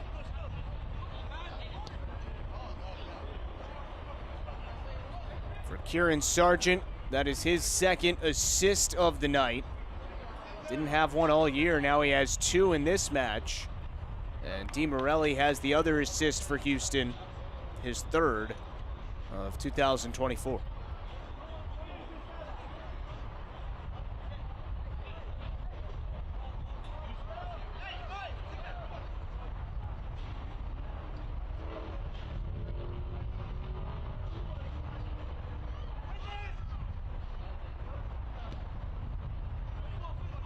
Just past the hour mark at SaberCats Stadium. Now freshly minted 2-goal advantage for Dynamo Dos. Jamani Bell tripped up and fouled. And this will be another booking from Abdu Njai.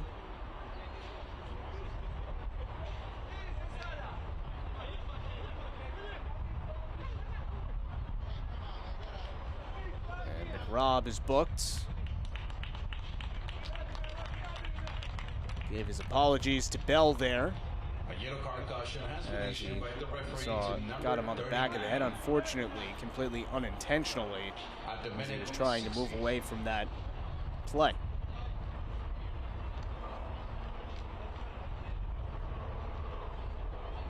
So a free kick coming, and it will be Jefferson Valverde, 25-year-old from Ecuador. Minnesota scored the first goal tonight. Houston has the last three. Moses Nyman trying to start things in transition. Adebayo Smith. Adebayo Smith rips it just wide.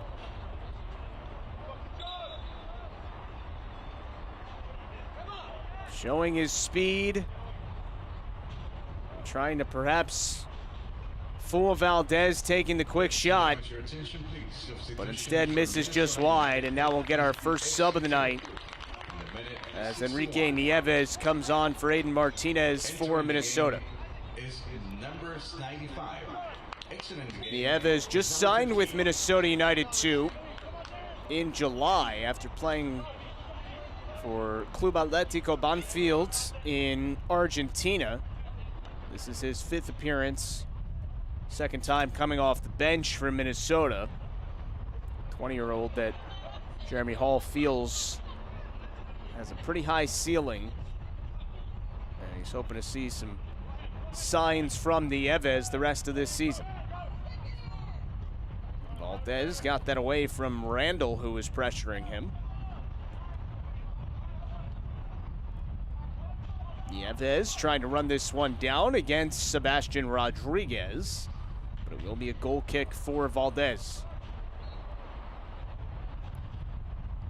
Looking ahead for both these teams, obviously they play each other again on Sunday, but Minnesota will stay in Texas, play Austin next Wednesday before heading back home to play at home against Real Monarchs the following weekend. For Houston, if they can see this through and earn 3 points tonight, every match will continue to be crucial as they try and get into the playoffs for the 3rd consecutive season. Home Minnesota Sunday, and then they'll have a nice break before playing at home against Ventura County on September the 8th. Houston last year was the 7th seed, I should say, in the Western Conference, lost 4-3 at Tacoma in the Western Conference quarterfinal. In 2022, Houston was part of that 3-way tie for first in the West. Segal settles this, flips it up high, no one there for it. Houston went into the playoffs in the inaugural MLS Next Pro season as the number 3 seed, tied Tacoma in the Western Conference semifinal. And Tacoma advanced on PKs, so back-to-back years, Tacoma Defiance have knocked Houston out of the playoffs. But Dynamo Dos looking to become what would likely be just one of a couple teams that could say they've been in the playoffs all 3 years of this league. Minnesota still has yet to qualify for the MLS Next Pro playoffs. Last year finished in a tie for 8th, but a tiebreaker kept him out.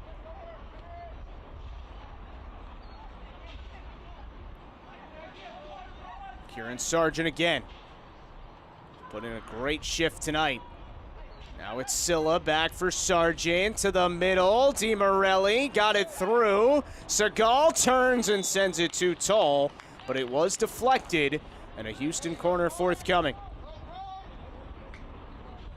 Those front 4 of DiMorelli, Segal, Sargent, and Silla have been so good tonight.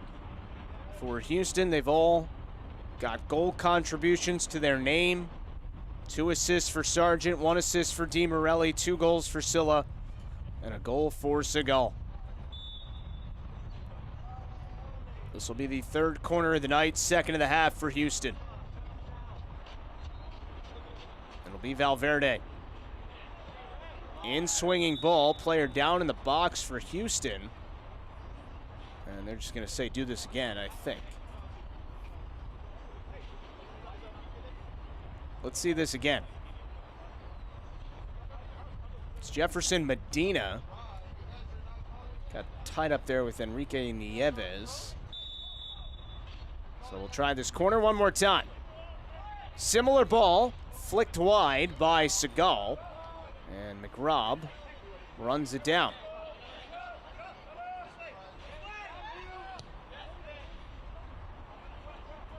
Then McRobb signed with this group in March after a very successful 4-year career at High Point. Last year was the Big South Defensive Player of the Year. Subs in here for Houston. It'll be Isaiah Reed and Daniel Barrett coming on for Houston. DiMorelli came off, and Medina will come off as well. Also entering the game, number 50, Daniel Omar Barret. So Daniel Barrett, you hear the ovation for him. He is just 15 years old out of the Houston Academy, making his second appearance of the season for Dynamo Dos. Isaiah Reed making his 19th outing for Dynamo Dos this year. 3 goals, 1 assist for him. Quick foul here against Andrew Ferris, and Jamani Bell ends up on the pitch one more time. Shots are now 11-8 Houston, 6-1 on goal for Dynamo Dos.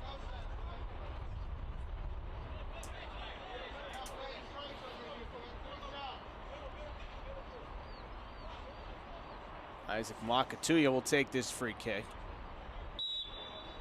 You know, we've mentioned a bunch of times how young the Minnesota group is, but it is worth noting there are some extremely young players out there for Houston as well, and really playing well. Here's Usman Silla getting back to the right. Silla, there was a ton of contact there with McRobb. I think Silla was the one who actually initiated it, and ended up with Zaroon. But to the point, well, DiMorelli, who's 15, just came off. Barrett, who's on now, is 15. Bell is 16.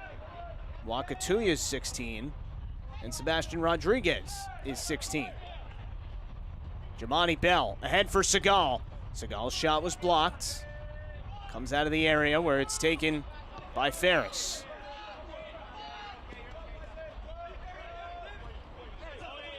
So the pressure there on Darius Randall, but he's able to win a throw. That's very well done by the 16-year-old Randall, who's featuring for the 19th time this season in the 20th match of the year for Minnesota. Nyman's ball comes all the way down for Xavier Valdez.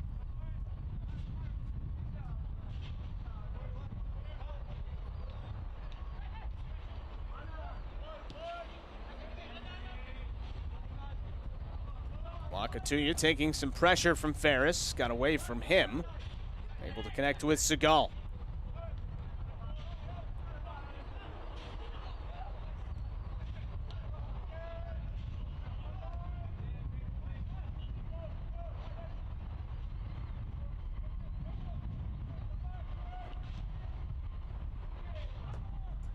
Valdez once again here.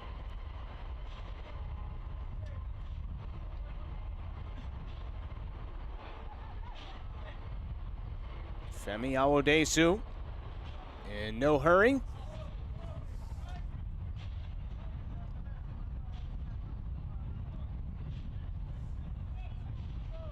Now it's Ibsez to play it. 8th start of the season for Tamer Ibsez tonight. 18-year-old out of the Minnesota Academy. Got a cup of coffee in one game last year for Minnesota United too, but a regular fixture this season for Jeremy Hall. Here is Nieves. Back to the middle, O'Driscoll couldn't put it on frame. Looked like he was going to bend it around a couple defenders and maybe on, but just came floating into the Houston sky and seemed to rise on its way past the goal. So less than 20 minutes and then stoppage time remain. A 2-1 halftime lead for Houston has become 3-1 courtesy of a goal in the 59th minute from Gabriel Segal. Rodriguez forward, and Segal commits the foul.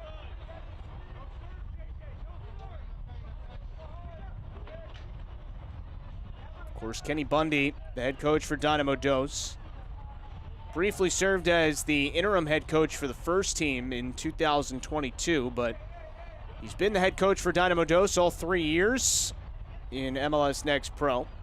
He's been part of the organization since 2016, so 8 years for Kenny Bundy in Houston. Isaac Mwakatuya. Good retreat there by Randall, and now he goes down. He was trying to get to that ball, but was clearly hobbled and ended up back down. Valverde ends up on his feet, and it will be a goal kick.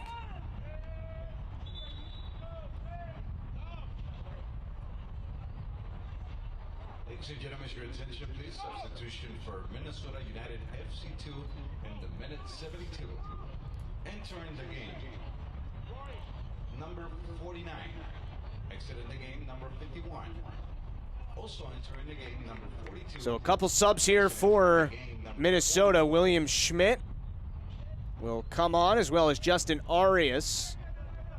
And the night ends for Moses Nyman and Dom Mowing. Will Schmidt making his 7th appearance of the year, 17-year-old.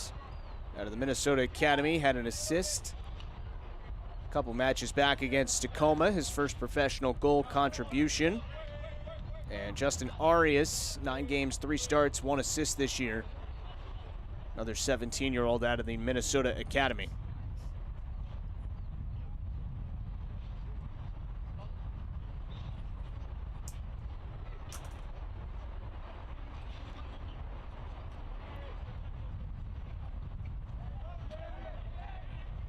Good pressure there from the Nieves, but maybe better composure from Sebastian Rodriguez.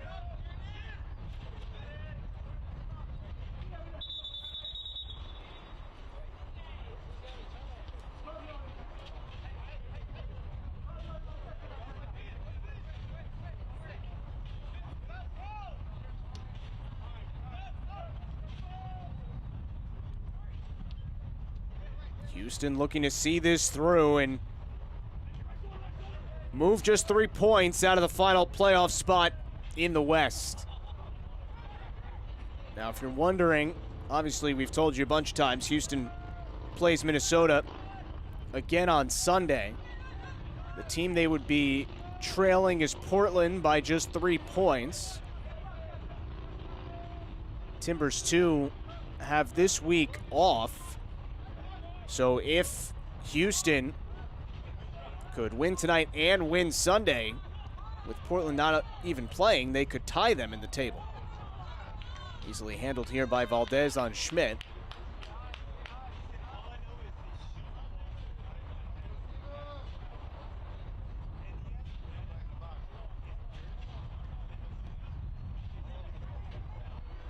And frankly, if you can get to that 32-point number, if you can make this a 6-point week if you're Houston, then you're really not that far behind the likes of, and depending on what they do this week, but the Town at 34 points, Vancouver also at 34. This one played to the middle by Reed, well handled though by Minnesota.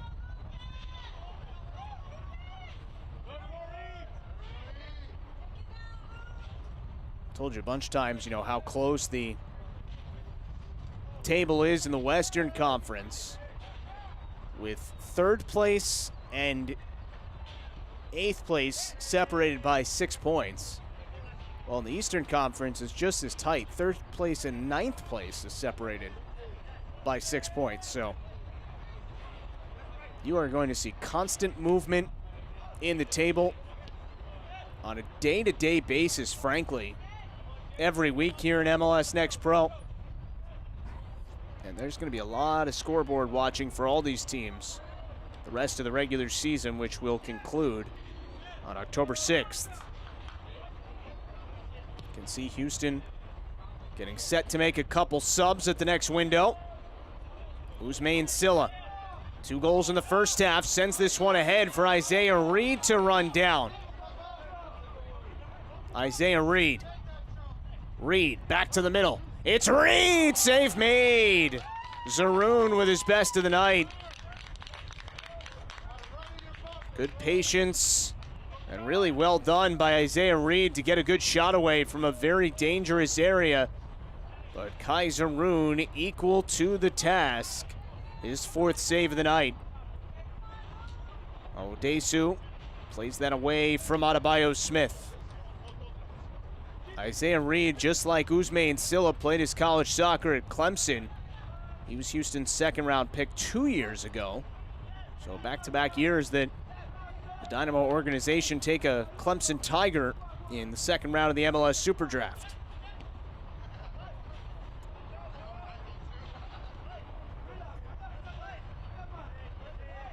There's Jamani Bell.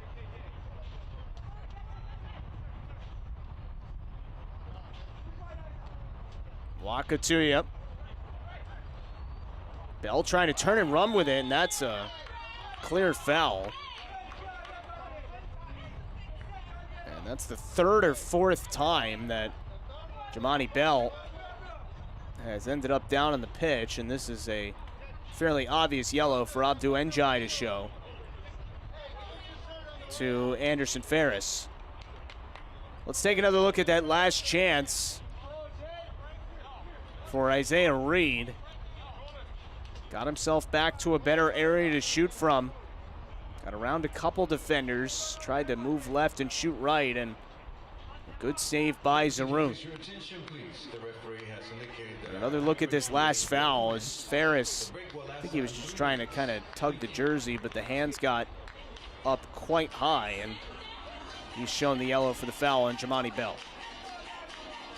So we'll go to a hydro break, and that gives us a chance to recap what we've seen through the first 78 minutes here tonight. Early on, it was Minnesota starting on the front foot. Foul in the box here on Xavier Valdez on Rory O'Driscoll. And in the 28th minute, O'Driscoll steps up and gives Minnesota the 1-0 lead. But then just after our first half hydro break, Houston went on the attack. A giveaway here, Ousmane Silla set up, and an easy goal for the reigning Mac Herman Award winner. Then less than 3 minutes later, it's Silla once again as Kieran Sargent picks up the first of his 2 assists tonight. This goal much more difficult, but Silla makes it happen, and it's 2-1 Houston. That's how we'd be going into halftime. 59th minute. Team leader in goals for Houston this season, Gabriel Segal, off the beautiful setup from Kieran Sargent, made it 3-1. And that's our score at the moment. Another look at the Western Conference table. With a win tonight and 3 points, Houston would jump Sporting KC2, move into that 9 spot, and just barely below the Western Conference playoff line. So we come out of the hydro break, and Houston made a couple of subs in there. It'll be Jordi Bourbano into the match, number 70, as well as 45, Lucas Brugman. Kieran Sargent leaves, and Gabriel Segal, or I should say Jamani Bell leaves. And there was another sub in there as well. Stephen Honor entered, and Segal is in fact off. For Lucas Brugman, the 15-year-old, this is his debut with Dynamo Dos. So a special moment for him.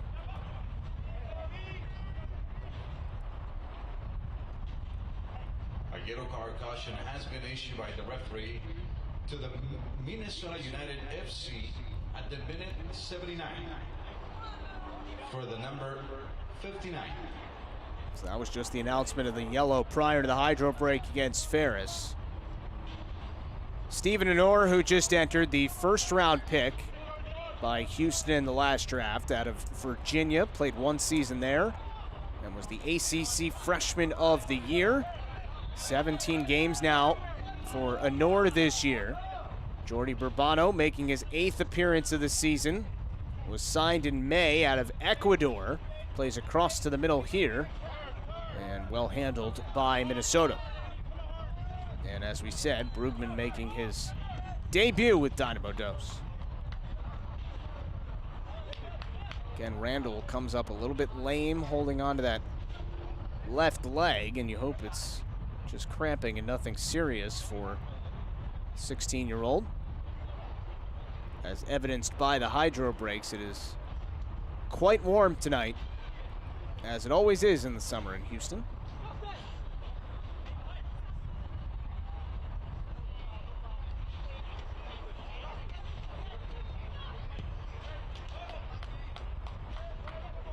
Three-1 advantage for Dynamo Dos.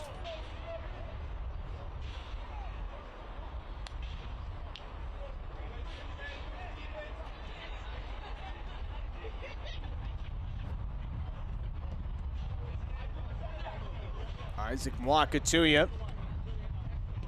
Bourbano. Rodriguez. And now it's Brugman. In his debut moment. Finds Ousmane Silla, never a bad idea. Sent into the area. Stephen Honor was making the run, but it's kept away from him by Finn McRobb.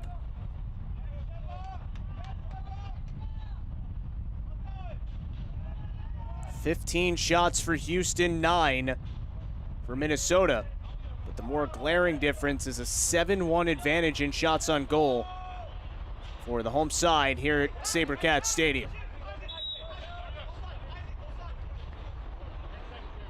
Ladies and gentlemen, your attention please. Substitution for Minnesota United FC in the minute. This will be a sub for Minnesota, and we'll have another debut. Griffin Price will come on for the first time this season for Minnesota. And Darius Randall will head to the bench for the rest of the night. 83 minutes gone here in the Lone Star State. First of 2 this week between Dynamo Dos and the Twosies from Minnesota.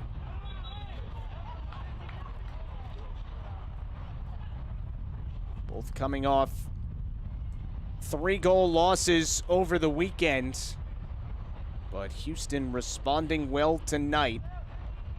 And if you look at Houston, assuming they see this through and win tonight, since the first time they played Minnesota this year and won in Minnesota 3-1, identical score to tonight, a win this evening would give them 5 wins, 2 losses, and 2 ties over the last 9 matches. That's how you get yourself from the bottom of the table right into the thick of things for the playoffs.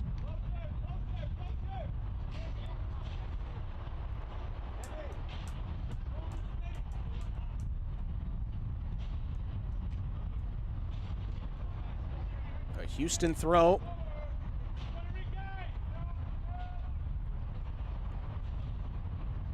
Kenny Bundy's team now with very close to an even goal differential on the season. 34 goals scored, 35 conceded. This is the 22nd match of the year. For Minnesota, they came into the night with the 2nd most goals conceded in the league. Only New York Red Bull have conceded more. Awodesu got that ball away from Jordan Adebayo-Smith. Certainly a lot of that for Minnesota is the product of being as young as they've been all season. And Jeremy Hall said, I know we'll make mistakes, but if we make mistakes doing the right things, it's okay. Good play there by Zaroon. Came off his line, trying to chip him. Oh, they did it! 4-1 Houston. A hat trick for Ousmane Silla. A performance to remember. And you might be looking at the player of the match week, and he might be sealing the deal in the first match of the week. Ousmane Silla scored in the 35th, the 38th, and on this rebound attempt, just over Kaiserun. And it's the third of the night for the former Clemson star.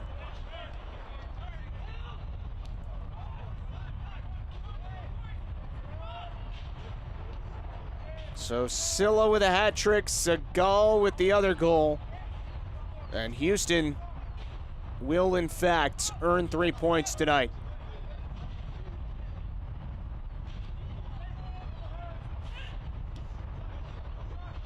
Just the second time this season that Dynamo Dos have scored 4 goals in a match.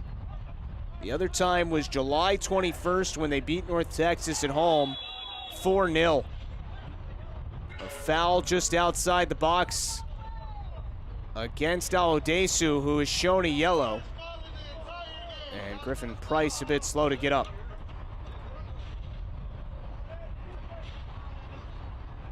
You know, the amazing thing about that 4-goal performance against North Texas, well, North Texas have only conceded 21 goals the whole season, which is tied for the fewest in the league.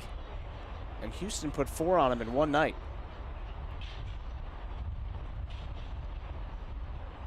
Be interesting to see how Minnesota handles this free kick. Not a lot of room between the spot you're taking it and the wall and the goal. Probably better for a right-footed option in Rory O'Driscoll.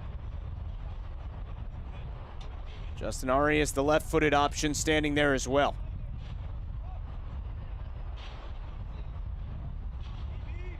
Little window if O'Driscoll can get this ball through it. O'Driscoll, bit of a miss hit, and a goal kick for Valdez.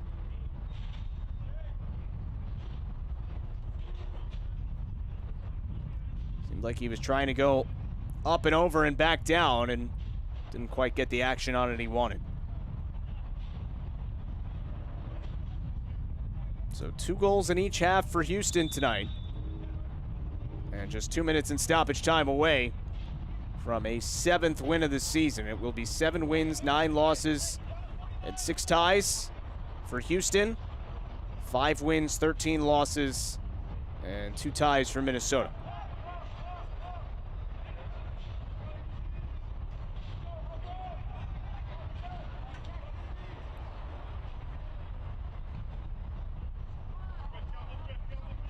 Odesu trying to retreat for this. Griffin Price tried to backheel it through and then commits the foul as he shoved Wakatuya.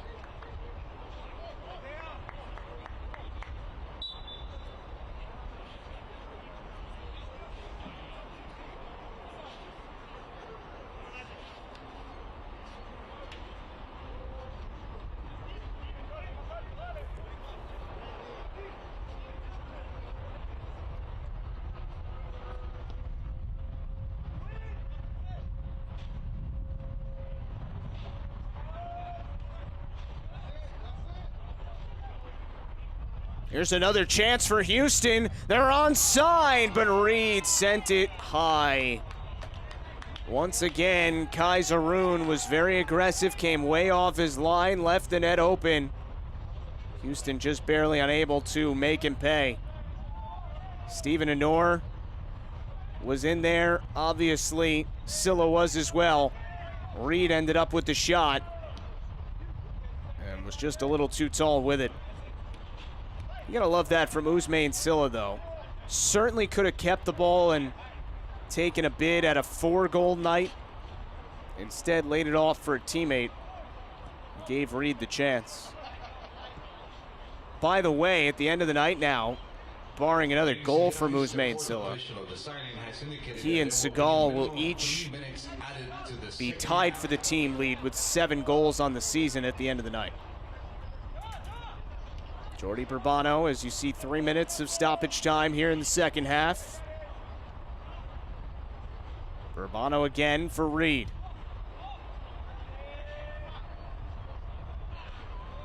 And a foul against Arias.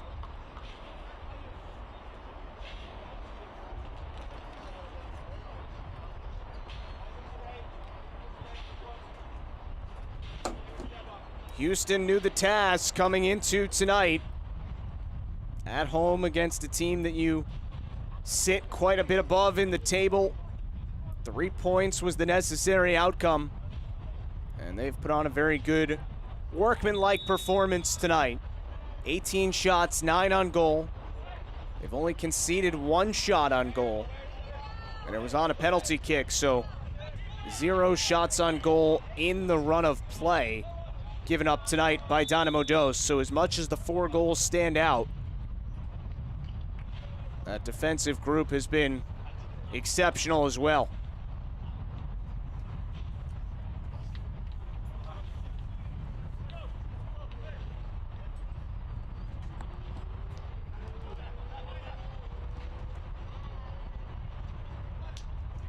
Xavier Valdez.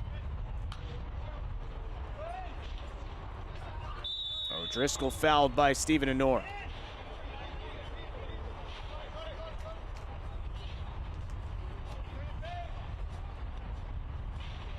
We'll have the rematch on Sunday between these two sides.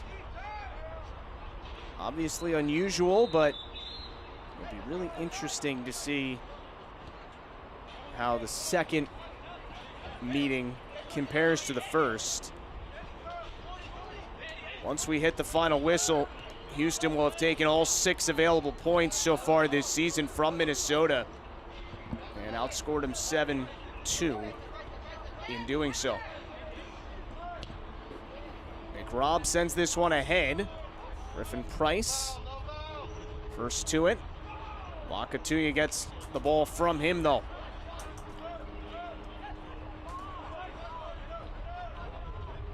Good work by Sebastian Rodriguez. Certainly approaching the final whistle here. This is Arias. Goes out wide with it. Enrique Nieves back for Arias. Tried to send one across. It was knocked down. It goes over the side. And there is the final whistle. 4-1 Houston defeats Minnesota tonight. A hat trick for Ousmane Sylla brings Dynamo Dos just 3 points from the final playoff spot in the Western Conference. Well, not a lot of suspense tonight in naming tonight's man of the match presented by Adidas. It is Ousmane Sylla from Houston Dynamo 2. A hat trick for the reigning Mac Herman Award winner. Sylla with goals in the 35th minute, 38th minute, and then in the 86th minute. And he jumps up from 4 goals to 7 on his first professional season. First 2 were nice. This one was really cool. And Ousmane Sylla is tonight's man of the match, presented by Adidas. That'll wrap things up for us from Houston. For our entire MLS Next Pro broadcast crew, I'm Justin Galanti. Once again, our final score, Houston 4 and Minnesota 1. Don't forget, you can watch MLS Next Pro all season long and MLS Season Pass on Apple TV and MLSNextPro.com. So long from Houston. This copyrighted broadcast of Major League Soccer may not be retransmitted, reproduced, or rebroadcast without the express written consent of Major League Soccer.